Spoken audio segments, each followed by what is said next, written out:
What is heroism, and why is it so important? Today, we want to look at the nature of heroism. So many of the great stories and epic tales of the past revolve around the idea of heroism, of the heroic.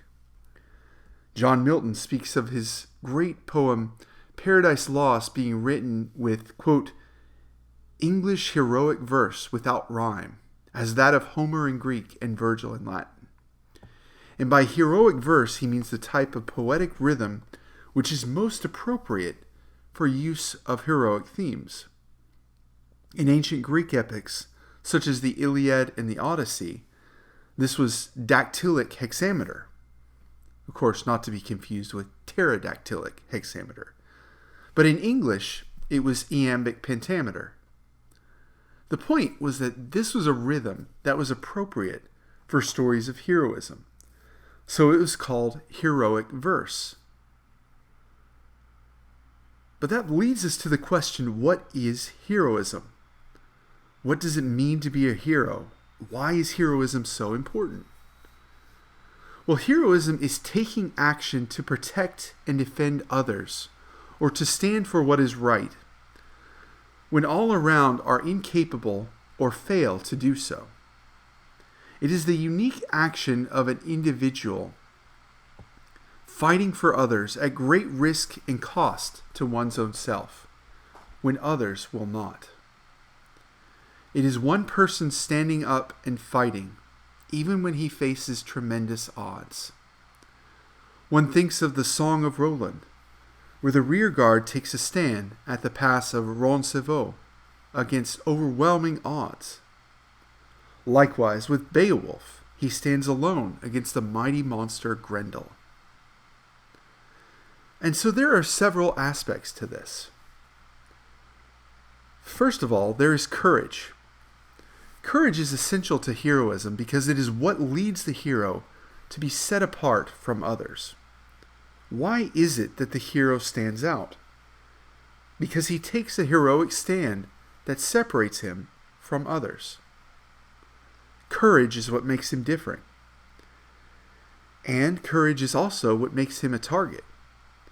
By taking the stand, by choosing to fight against the evil of the hour, the hero sets himself up to be targeted by the wicked. It brings, to use imagery from Tolkien in here, the eye of Sauron upon oneself.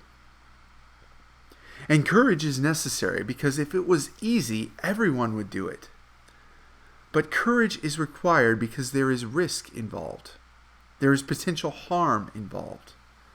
There is the possibility that one will be destroyed. And so it takes courage to acknowledge that, to look it in the face, and to overcome it and act anyway. Beowulf is a great example of this because Beowulf takes a courageous stance against Grendel to fight against this monster that has slain everyone whom he has encountered. And it takes great courage to do so. Secondly, heroism is courage in service to others, or courage demonstrated in order to protect or defend others.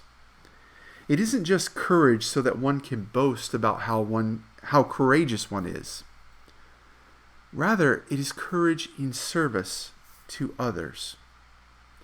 So, for example, in the Iliad, the character of Hector is presented as a courageous figure because he is fighting for his homeland of Troy.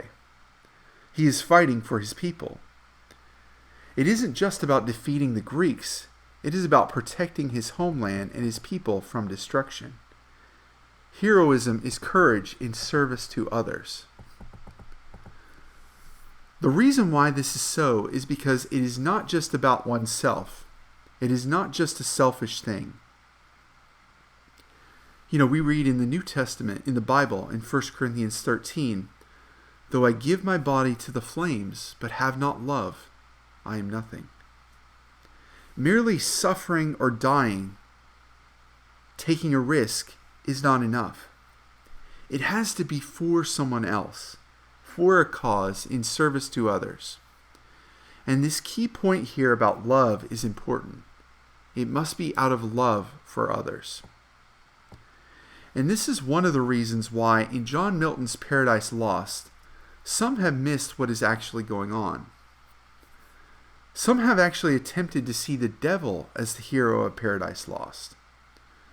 But the devil is not the hero of Paradise Lost, because he does what he does out of selfish desire and a pursuit of the destruction of others. He does not seek the betterment of others, but their ruin and their downfall. It is only acting out of love for others on their behalf that one arrives at true heroism. And so heroism is courage, and it is courage in service to others. But there is one more aspect to this. And third, this is that heroism is about the fight.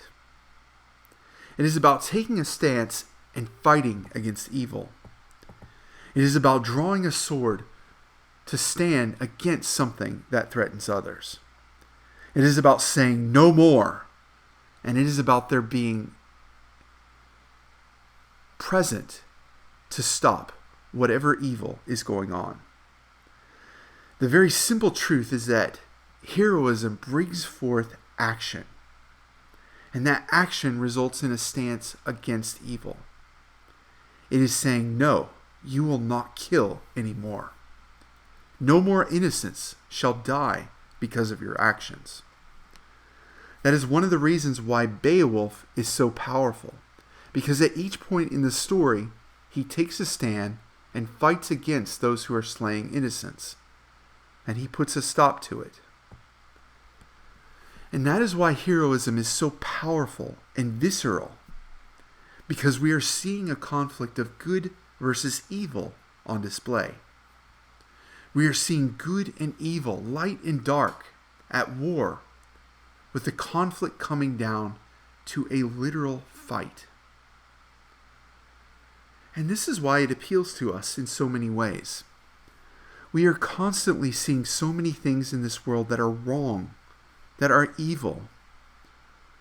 And so reading a tale of heroism allows us to behold the conflict between good and evil, where good triumphs. We are able to see what it looks like for someone to stand up and fight for others, and to fight for that which is right. And so this is one of the reasons why heroism is so important, both from a literary standpoint and from a human standpoint. Heroism is something that we need intrinsically because we are human beings living in a world of good and evil. I do hope that each and every one of you listening will be able to find the courage to be heroes in some sense for others. Thanks so much for watching and listening here at My Adventurous Song. We would appreciate it if you would like and subscribe.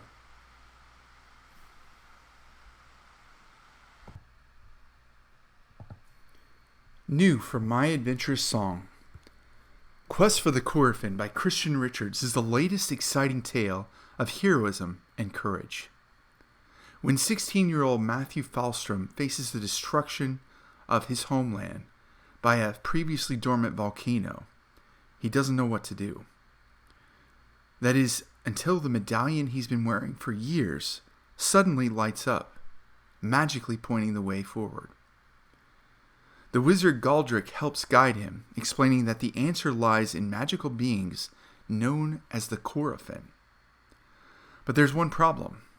No one knows who or what the Coryphon are, or where they will be found. Together with Galdric and 5 other companions, Matthew will journey to the edge of the world, facing fearsome warriors, powerful wizards, magical creatures, and much more. He will reach his very undoing and finally learn if he has the power to save his homeland. Available now as an ebook on Amazon, Barnes & Noble, Kobo, and Google Play. See the links in our description below.